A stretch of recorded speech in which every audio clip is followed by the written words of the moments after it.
Et si tout ce que vous croyiez savoir sur la Révolution américaine était à l'envers? Et si ce n'était pas d'abord une querelle de principes abstraits, mais une guerre économique froide, une opération systématique pour retirer la monnaie des mains des colons et les plonger dans la misère? Vous êtes un fermier à Lancaster, 1760. Terre riche, récolte abondante, une grange solide. Vous êtes riche au sens réel du terme, mais vous n'avez pas une seule pièce d'or ou d'argent. Le forgeron, le marchand de fer, le capitaine du navire. Personne n'en a. L'Empire britannique a construit un système qui siphonne toute la monnaie dure, tout le spécie, vers Londres. Par loi, les colonies ne peuvent frapper monnaie. Le commerce vous vide. Et pourtant, ils font tourner une économie entière. Comment? Ils impriment du papier. Ils impriment leurs propres billets, les Bills of Credit, le script colonial. Voici la thèse que je vais soutenir sans détour. L'attaque la plus décisive contre l'indépendance coloniale n'a pas été un impôt sur le thé. C'était la suppression par Londres d'un système monétaire souverain, orchestré par des créanciers britanniques et mis en œuvre par le Parlement. Une manœuvre consciente pour rendre les colonies financièrement incapables de survivre autrement que comme débiteurs. C'est cette stratégie qui a envenimé tout le reste. Si vous voulez suivre cette version sans filtre, abonnez-vous. D'où regardez-vous? Laissez un commentaire avec votre ville et l'heure. Votre petit geste nous aide à creuser plus loin. Regardez l'histoire simple et regardez-la de face. Les colonies, riches en blé, en bois, en hommes, n'avaient pas de numéraire. Elles créent des scripts, de la monnaie adossée à la terre, à l'impôt, à la full faith and credit de la colonie. Ces billets circulent, ils lubrifient l'échange. Le fermier hypothèque une parcelle, reçoit des notes, achète la charrue. Le forgeron paye son fournisseur. Le capitaine verse ses taxes. Tout fonctionne. Ça vous rappelle quelque chose? Cette innovation n'est pas marginale. Massachusetts imprime en 1690, après une guerre. Pennsylvania perfectionne le système plus tard. Benjamin Franklin l'applaudit. La prospérité locale explose. Les économies locales se développent indépendamment du coffre-fort londonien. Ça vous rappelle quelque chose? Mais il y a un groupe qui déteste ce mécanisme, les créanciers anglais. Imaginez un marchand de Londres. Il vend des draps, attend des livres sterling. Il reçoit des piles de papier colonial, papier qui, parfois, a perdu 10% de sa valeur à cause de l'émission. Pour ces marchands, ces scripts sont une fraude.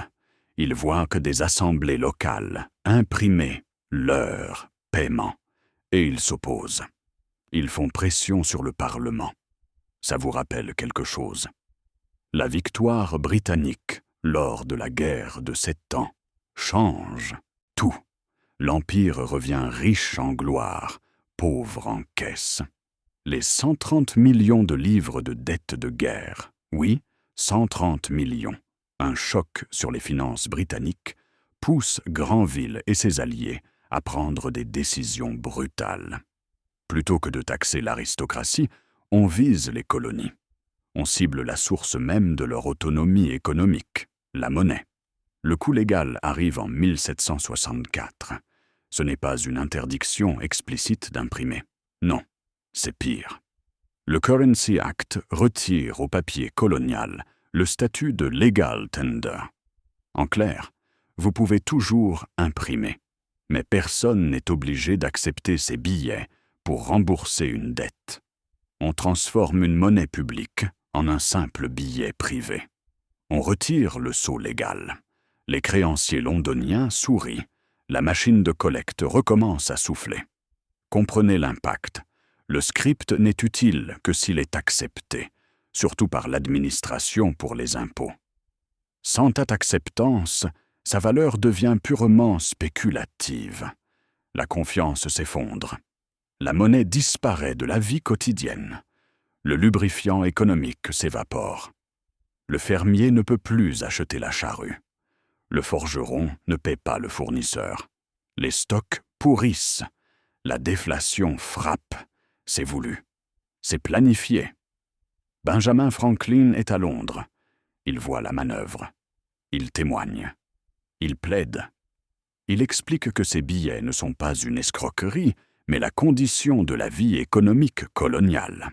Il décrit comment la suppression du légal tender permet aux créanciers d'exiger du spécie, l'unique valeur qui, par design, manque aux colonies. Ils exigent l'impossible. Ils réclament du sang à partir d'un corps déjà mort. L'étreinte se resserre. En 1765, le Stamp Act arrive. Taxe interne sur documents, journaux, cartes. Le plus cruel, il doit être payé en or ou argent. Pensez-y, London enlève votre monnaie, puis exige un impôt payable dans la monnaie qu'il vient de retirer. C'est l'arme parfaite pour briser un peuple sans envoyer d'armée. La réaction coloniale est immédiate et brute. Les Sons of Liberty naissent dans la rue. Ce ne sont pas de simples pamphlétaires, ce sont des forgerons au chômage, des dockers sans travail, des marchands ruinés. Ils prennent la rue. Ils terrorisent les collecteurs de timbres. Ils organisent des boycotts continentaux. Ils refusent d'acheter l'Empire.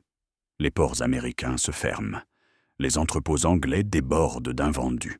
Les marchands londoniens paniquent et pressent le Parlement. Le Stamp Act est repealed en 1766. Victoire. En surface. Mais le même jour, le Parlement promulgue la Declaratory Act. Nous pouvons légiférer pour les colonies en tout et pour tout. Une humiliation publique et une menace. Et le Currency Act, il reste. La botte reste appuyée sur le coût économique des colons. La crise n'a pas été réglée. Elle s'est transformée. C'est ici que l'histoire bascule et que je vais mettre un nom devant vous, un acteur et une décision qui changent la donne. Vous n'allez pas croire le nom. Charles Townshend, un homme brillant, cynique, flamboyant et complètement convaincu que les colonies étaient des enfants turbulents à mater. C'est lui qui ouvre la deuxième phase de l'opération. Townshend n'arrive pas avec des baïonnettes. Pas encore. Il arrive avec un piège juridique précis, calibré, pensé comme une démonstration de domination. Il lance en 1767 ce que vous connaissez comme les Townshend Acts. Officiellement, de simples droits de douane. Officieusement, une prise de contrôle totale. Voici le mécanisme caché que personne ne vous explique généralement. Ces nouveaux droits ne servaient pas à réguler le commerce. Leur préambule l'admet sans détour. L'argent collecté servirait à payer directement les gouverneurs et les juges coloniaux. C'est la clé. Vous comprenez? Jusqu'ici, si un gouverneur devenait trop brutal, l'Assemblée locale pouvait geler son salaire. C'était le dernier frein démocratique, la dernière ancre. Townshend arrache cette ancre et la jette à la mer. Désormais, les représentants de la couronne seraient payés par Londres avec de l'argent prélevé sur les colons, complètement indépendants de la population. Des fonctionnaires impériaux permanents, loyaux non pas au peuple, mais au centre impérial. Et c'est ici que le lien avec la monnaie devient explosif. Le Currency Act avait rendu les colonies dépendantes du crédit britannique. Les Townshend Acts exploitent ce manque de monnaie pour imposer une nouvelle taxe. Cette taxe finance directement l'appareil politique qui écrase les colons. C'est un système fermé. Une boucle. Une mise sous tutelle totale. La réaction? Féroce, intellectuelle, philosophique. John Dickinson écrit ses Letters from a Farmer in Pennsylvania. Il démonte froidement la supercherie, interne ou externe, droit ou taxe. Ça ne change rien. Une taxe sans consentement est une arme déguisée en facture. Les Non-Importation Agreements reprennent. Ils deviennent un mouvement continental. Cette fois, ce n'est plus seulement une colère économique, c'est une discipline, une identité. Les Daughters of Liberty filent leur propre tissu. On boit du thé hollandais de contrebande comme un acte patriotique. On refuse les luxes britanniques comme on refuserait des chaînes. Les dockers, les distillateurs, les charpentiers, les hommes qui, quelques années auparavant, n'avaient plus de travail à cause de la déflation orchestrée par Londres, deviennent les soldats économiques de la résistance. Londres répond comme un empire blessé. Elle envoie des troupes. 1768, des régiments rouges débarquent à Boston, pas pour protéger le peuple, pour protéger l'impôt, pour protéger la machine à extraire la richesse et à la renvoyer. Outre-Atlantique, Boston étouffe. Des soldats non payés cherchent du travail et concurrencent directement les artisans locaux déjà ruinés. Le chômage grossit, l'humiliation aussi. Les tensions montent. Tout le monde le sent. Il suffira d'une étincelle. Une seule. Elle arrive le 5 mars 1770. Une altercation. Un apprenti. Un soldat. Une foule. Des cris. Une panique. Des fusils qui se lèvent. Puis les détonations. 5 morts. Le Boston Massacre. Voilà ce qui arrive quand une puissance impériale décide d'imposer une politique monétaire et fiscale à la baïonnette. Et encore une fois, ce sont les marchands anglais, les mêmes qui avaient exigé le Currency Act, qui paniquent. Les boycotts fonctionnent trop bien. Les stocks s'accumulent. Les fortunes s'effritent. Ils se ruent sur le Parlement. Résultat, en 1770, Londres recule. En partie. Elle supprime toutes les taxes Townshend, sauf une. Le thé. Laisse-moi être clair. C'est un geste de domination, une démonstration symbolique. Vous voyez, nous pouvons toujours vous taxer quand nous voulons. Mais la racine du problème reste intacte. La Declaratory Act, toujours en vigueur. Le Currency Act, toujours en vigueur. La déflation, toujours présente. Le pouvoir colonial, toujours étranglé. Le piège n'est pas desserré, il est refermé. Et c'est à ce moment précis, quand les colons respirent à peine, que Londres commet sa plus grande erreur.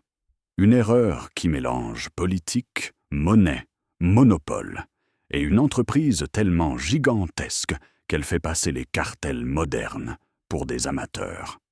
La British East India Company. La compagnie est en crise. Elle croule sous les stocks de thé invendus, conséquence directe du boycott américain. Elle est trop grande pour tomber, trop connectée pour être laissée mourir. Alors Londres écrit un décret sur mesure, le Tea Act, un sauvetage corporatiste avant l'heure. Et ce que ce texte accomplit est une fusion monstrueuse de tous les abus précédents. Il donne un monopole total à une entreprise. Il écrase les marchands américains en court-circuitant toute la chaîne commerciale locale. Il leur impose le thé taxé, symbole vivant du pouvoir impérial. Il utilise la logique de la Declaratory Act pour imposer l'opération. Tout cela après avoir détruit la monnaie coloniale avec le Currency Act. C'est la synthèse parfaite du plan. Une verticale de contrôle. Vous retirez leur monnaie. Vous retirez leur autonomie politique. Vous retirez leur pouvoir commercial. Puis vous leur vendez leur propre servitude sous forme de thé à prix cassé. Ce n'était pas une taxe, c'était un test de soumission. Et la réponse est arrivée dans la nuit glaciale du 16 décembre 1773. Des hommes déguisés, organisés, disciplinés, les Sons of Liberty, montent à bord des navires, pas pour voler, pour détruire. Il faut que le message soit clair. On ne négocie pas avec une chaîne, on la brise. La suite? L'Empire puni, sans nuance, sans diplomatie, sans façade. Les intolérables actes, port de Boston fermé, charte du Massachusetts annulée, gouvernement local dissous, troupes logées chez l'habitant, régime militaire. Ce n'est plus une politique, c'est une occupation. Et les autres colonies comprennent d'un seul coup. Le piège n'était pas pour Boston, il était pour tous. Alors elles se rassemblent. Septembre 1774, le premier congrès continental. Ce n'est plus une discussion fiscale, c'est une préparation. À quoi? Vous le savez. Tout commence en avril 1775, quand les fusils claquent à Lexington. Mais la vraie mèche, la première étincelle qui transforme des sujets britanniques en révolutionnaires, c'est une loi vieille de 11 ans, la loi qui leur arrache leur monnaie, la loi qui les force à vivre dans une économie étranglée par design, le Currency Act de 1764. La première brique, le premier domino, le début de la Révolution. Maintenant qu'on a posé les fondations et que le piège est visible, il reste la partie la plus cruciale, comprendre comment ce mécanisme financier, suppression de la monnaie souveraine, dette imposée, dépendance au crédit impérial, n'était pas seulement un acte historique, mais un modèle. Un modèle qui revient encore aujourd'hui, sous d'autres noms, d'autres institutions, mais avec le même ADN. Et c'est là que vous allez voir que l'histoire ne se répète pas, elle se recycle.